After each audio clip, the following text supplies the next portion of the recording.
So you want to tell the jeepney drivers and operators how to be efficient? How? Anong alam mo pagdating sa pagmamaneho ng jeepney? You guys sa LTO, wala kayong alam. Sorry Ang alam nyo lang, magpaparehistro. Sabi ika nga nila, nakakaya na sermona ng isang senador na katulad ni Senator Rapi Tulfo ang iba't ibang mga opisyal dahil ramdam niya rin ang paghihirap ng mga jeepney driver. Issue.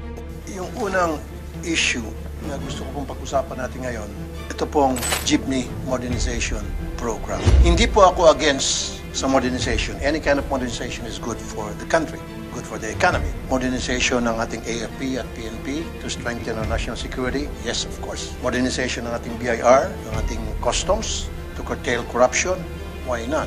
I'm pro-modernization, but I'm against discrimination.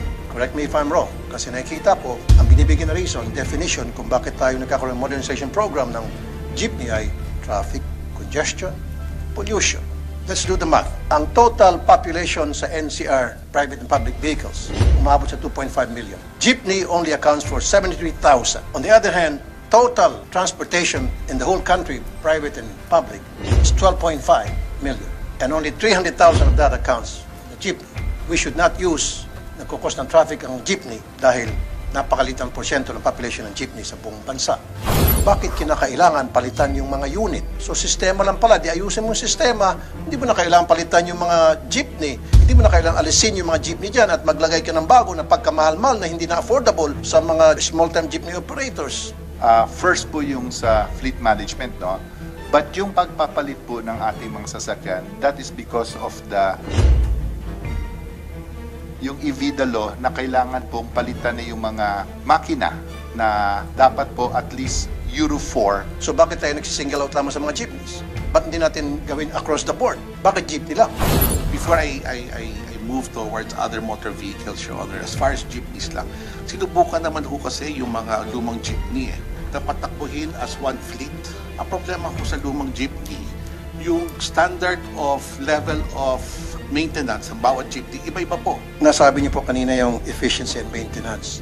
So, are you saying na hindi efficient itong mga jeepney kaya tuturuan niyo sila kung paano maging efficient yung kanilang pamamasada? Paano ka makakatulong na maging efficient itong mga jeepney na para mas lumakas ang kanilang kita? Palagay ko para lumakas ang kanilang kita, dapat bawasan yung presyo ng gasolina. Tama po yun. Bawasan siguro ang dami ng mga sasakyan sa kalye para hindi magkabuhol-buhol yung traffic. Siguro gawin natin efficient yung mga traffic enforcer. Tama po yun.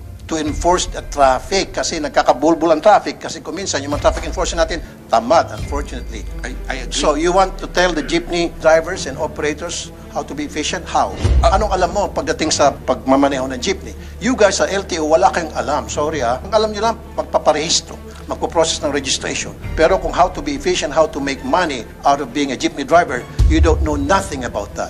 Naging jeepney driver ho ba kayo? Before I entered government, Your Honor, involved po ko sa jeepney operation. No, it's different involved ka sa operation versus kayo po ay jeepney driver na araw-araw meron kayong kinakailangan ma-meet na boundary para meron kayong maiuwi sa inyong pamilya, maipakain sa inyong pamilya. Hindi po ako naging jeepney driver. Okay. That's what I'm talking about. Yes, Your Honor. Nasaan yung mga flying squad? Opo. Dekorasyon na lang ngayon ng flying squad. Dati, ang dami ko nakikita ng flying squad sa kalye. Ngayon, wala na. Ang flying squad, nandiyan na sa mga probinsya. Nagtatambay sa mga checkpoint at may lata at hagisan ng barya ng mga trucking operators. Bakit di tumulong ang flying squad yan sa mga kalye natin? Pagmamando sa traffic, tulungan yung mga traffic enforcers natin. Your Honor, nandun po ang ating flying squad. No, wala ko nakikita ang flying squad.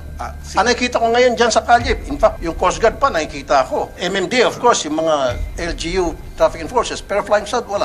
Now, what about maintenance? Sabi nyo para makatulong sa maintenance ng mga jeepney. Define maintenance. Ang preventive maintenance po ng sasakyan, which is so crucial in the continued operation of the vehicle. Maturuan po ng mga kwalipikado na maintenance skills Who will provider. teach them proper maintenance?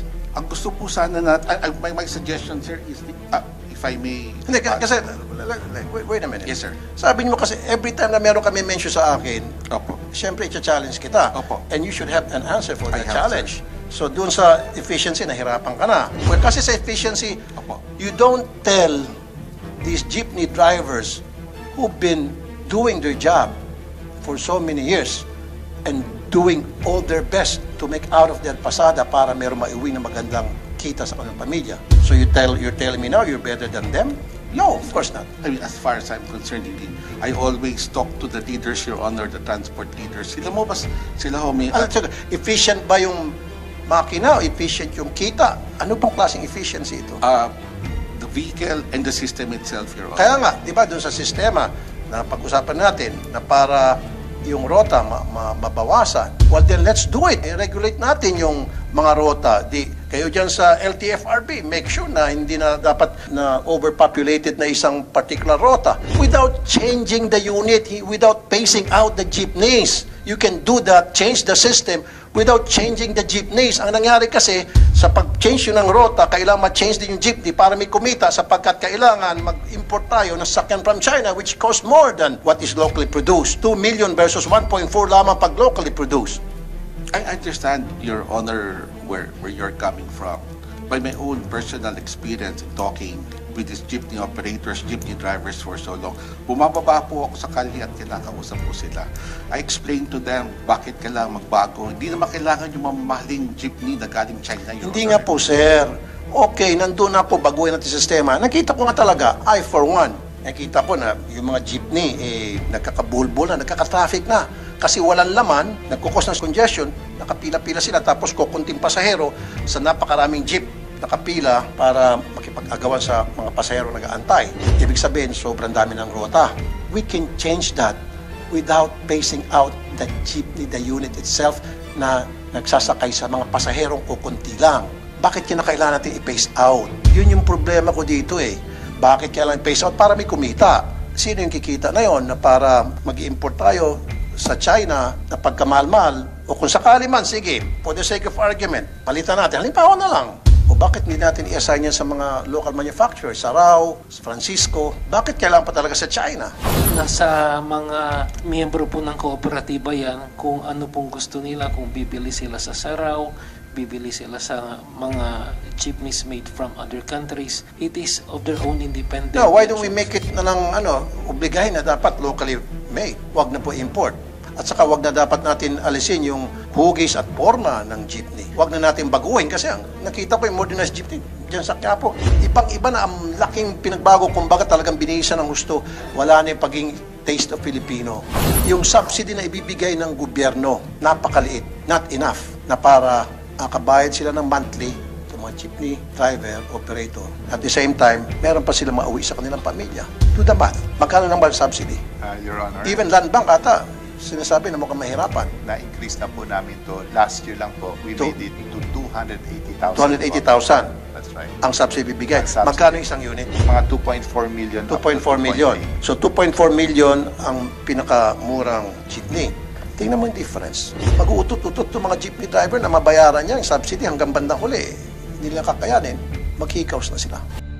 Isang pagpapatunay na sa panahon ngayon na napakagulo at napakadumi ng politika, bibihira ka na makakita ng isang senador na katulad ni Senator Rapi Tulfo na kayang-kayang banggain ang mga malalaking opisyal para lang ipagtanggol tayo, mga maliliit na mga Pilipino. Kaya naman i-share mo na ang video na ito. Ikaw bilang isang Pilipino, ano ang masasabi mo sa pagtatanggol na ginagawa ni Senator Rapi Tulfo para sa ating mga jeepney driver at sa ating mga ordinaryong mga Pilipino? Well, i-comment mo lang yung reaksyon sa video sa baba.